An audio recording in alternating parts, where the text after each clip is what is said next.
حبايب قلبي، خلصنا العيش الشمسي قدامكم اهو. بصوا بقى النتيجه الرائعه. شايفين الخبز ده بتاع فرن البوتاجاز؟ بصوا حبايبي، بصوا العيش الشمسي، شايفين؟ بصوا.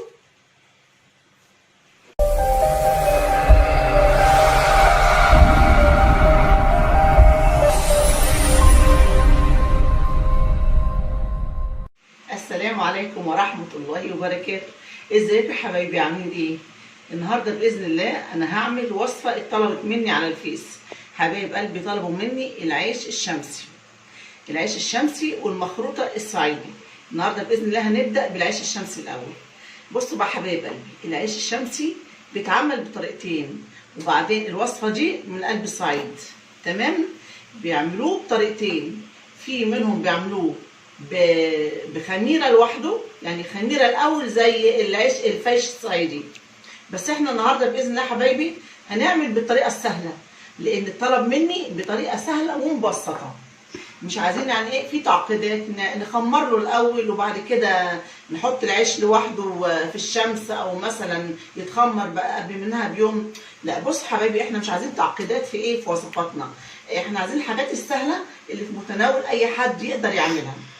النهارده باذن الله هعمل العيش الشمسي بالطريقه السهله اللي هي مش هنخمر، يعني مش هنعمل خميره لوحدها سابقه العيش. تمام حبايبي؟ فاهمين انتوا؟ اللي هي بتاعه الفايش الصعيدي مش هنعملها.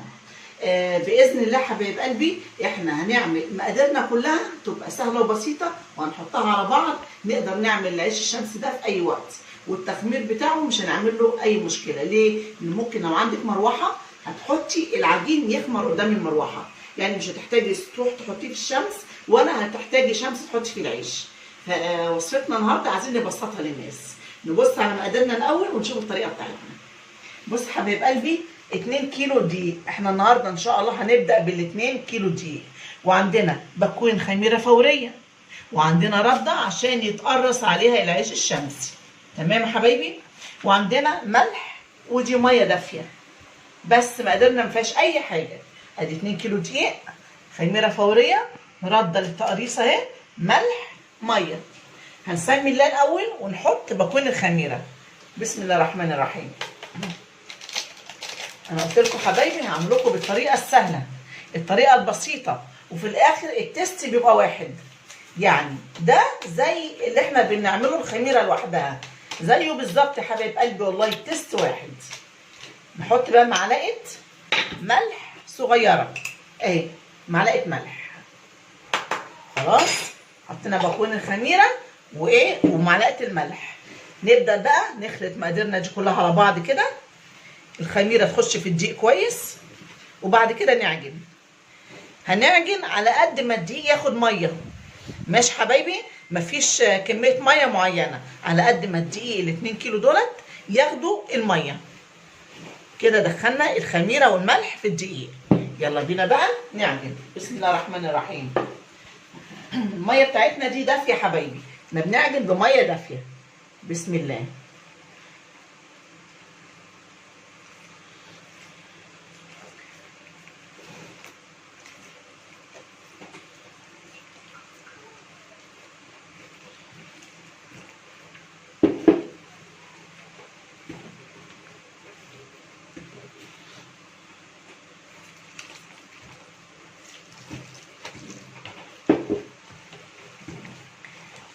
العيش الشمسي دوت من احلى المخبوزات في الصعيد، يعني ما شاء الله بيعملوه بطريقه يعني رائعه. وطبعا حبايبنا الصعايده دول اكتر ناس بيعلمونا المخبوزات اللي هي ايه، العيش الشمسي والفايش الصعيدي والمخروطه الصعيديه. بس احنا طبعا بما ان احنا عرفناها منهم، فاحنا هنعملها باذن الله على القناه.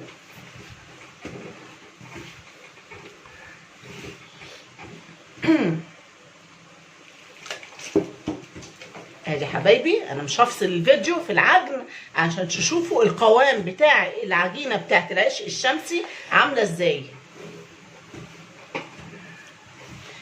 هي العجينه بتاعتنا مش هنسيبها يا حبايبي تخمر، لا احنا هنقرص بقى على طول، يعني بعد ما نخلص العجن هنقرص على رده.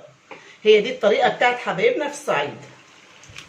وحبيبتي اللي طلبت مني عايزه طريقه بسيطه، انا جبت لك والله ابسط طريقه ومن قلب السعيده اهي. طريقه العيش الشمسي البسيطه اللي ممكن اي حد من حبايبنا يعملها.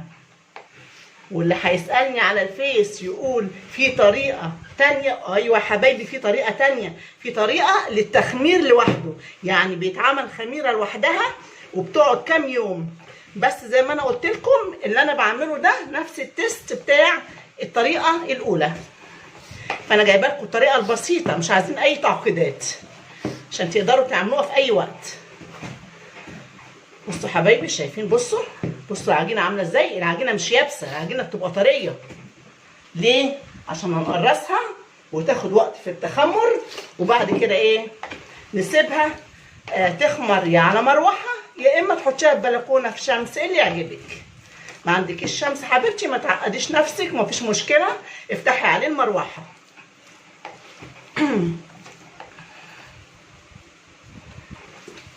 شوفوا العجينه حبايبي، بصوا العجينه عامله ازاي اهي.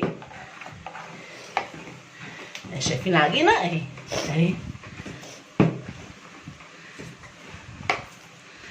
شوفوا عامله ازاي اهي. بصوا حبايبي، بصوا العجينه اهي مش يابسه، العجينه طريه.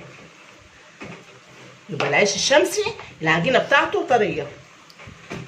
نحط لها كمان حبه ميه عشان احنا مش عايزينها تبقى فيها تكتلات، عايزينها تبقى سهله في ايدينا ونيجي نقرصها تنزل على طول كده على الرده.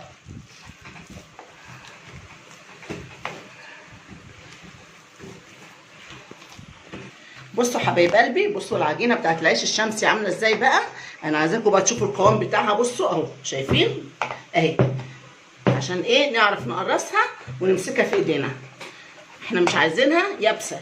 ادي العجينه حبايبي اهي شايفين. قعدت 10 دقايق اعجن فيها عشان تديني القوام ده اهو. يلا بقى نقرص. بص حبايبي هنا رده، انا فارده رده هنا عشان هقرص واحط عليها. تمام، يلا بسم الله الرحمن الرحيم. ناخد حته كده حلوه كبيره كده اهو، عشان طبعا ده ايه، ده عيش شمسي اهو. شايفين يا حبايبي اهو شايفين اهو ده التقريص اهو. بص نعمل ازاي بقى. بسم الله الرحمن الرحيم.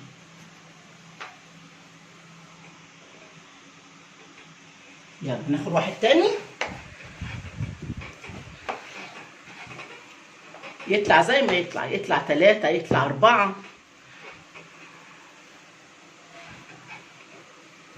اهو يا حبيب قلبي. ثواني بس، انا ايه عايزه اجيب اللي في الجناب كمان عشان يجي معايا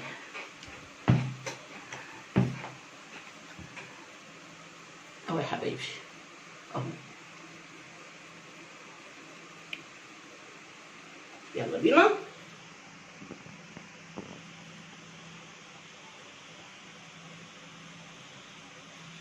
ولسه كمان هيخمر حبايبي، هنسيبه كده لحد ما يخمر. حط رده تاني هنا اهي. احنا بنفرده كده ايه على رده لانه هيخمر وهيعلى اهو. بس حبايبي كده هيخمر لسه باذن الله وهيعلى. يلا ناخد بقى واحد تاني.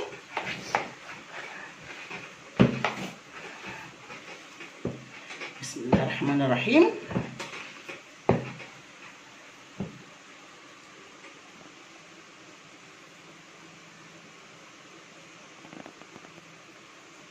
يلا بينا حبايبي اهو.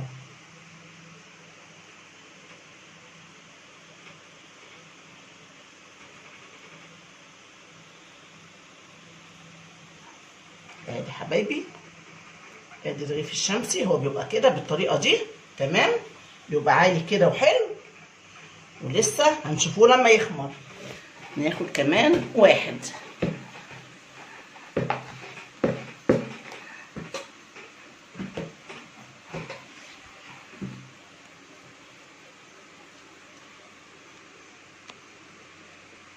يلا بينا.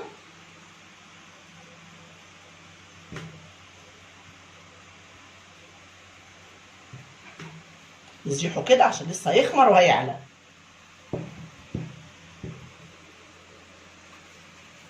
ناخد كمان واحد.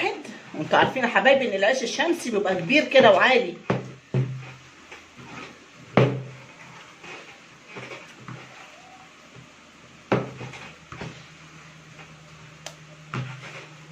بس كده اهو. اللي بنحطه هنا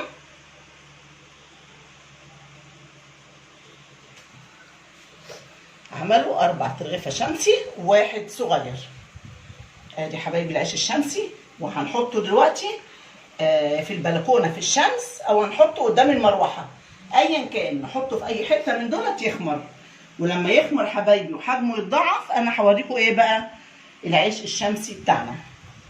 انا هسيبه دلوقتي حبايب قلبي، العيش ده اسيبه يخمر ويتضاعف حجمه ويعلى، وبعد كده اقول لكم هنعمل ايه الخطوه اللي بعدها. بصوا حبايب قلبي، نجيب دبوس كده ونعمل ايه العيش كده، نمشي بيه على العيش كده. شايفين؟ بصوا حبايبي اهو، بصوا اهو داير ما يدور كده اهو اهو. بصوا حبايبي اهو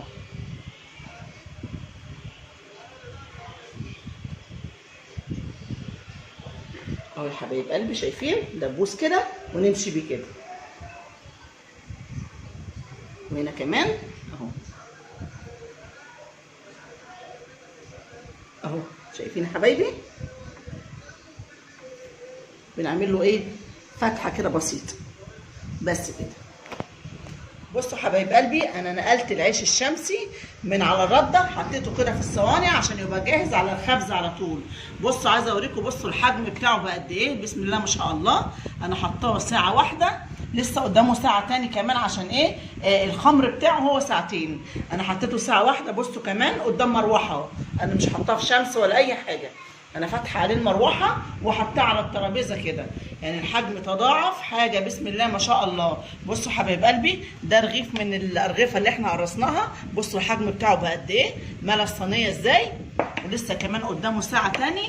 وهدخله الفرن على درجه حراره 200 اعلى درجه، وعلى الشبكه من فوق عادي، وزي ما هو في الصواني كده صواني عاديه.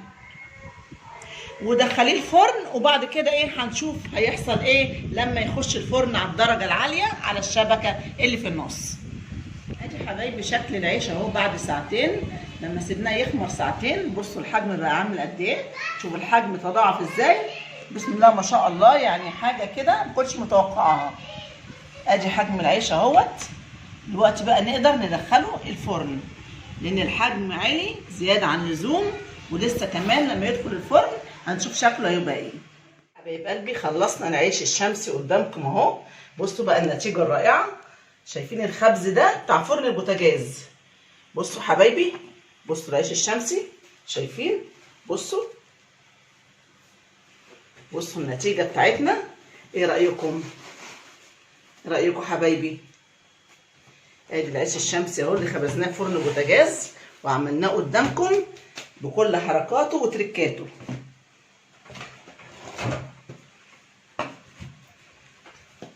وده الصغنون دوت اخر واحد. شايفين العيش الشمسي حبايب قلبي؟ شايفينه؟ بصوا عامل ازاي، والله بصوا يعني ولا اروع، كأن معمول في الصعيد. وخبزناه في فرن بوتاجاز على الشبكه من فوق، وما خدش غير 15 دقيقه على الشبكه. بعد ما خمر كده زي ما انتم شايفينه، وعيدي الحجم بتاعه بسم الله ما شاء الله كده، بقى حاجه يعني مش عارفه اوصفه لكم. عايزه كمان اقطعه لكم واوريكم العيش الشمسي بتاعنا اللي عملناه. بصوا حبايبي، بسم الله الرحمن الرحيم، نفس التيست بتاع عيش الشمسي بتاع الصعيد بالظبط. بصوا حبايب قلبي عامل ازاي، بصوا من جوه، بصوا شايفين؟ بصوا حبايبي من جوه عامل ازاي، شايفين الطريان طري ومفرغ بسم الله ما شاء الله.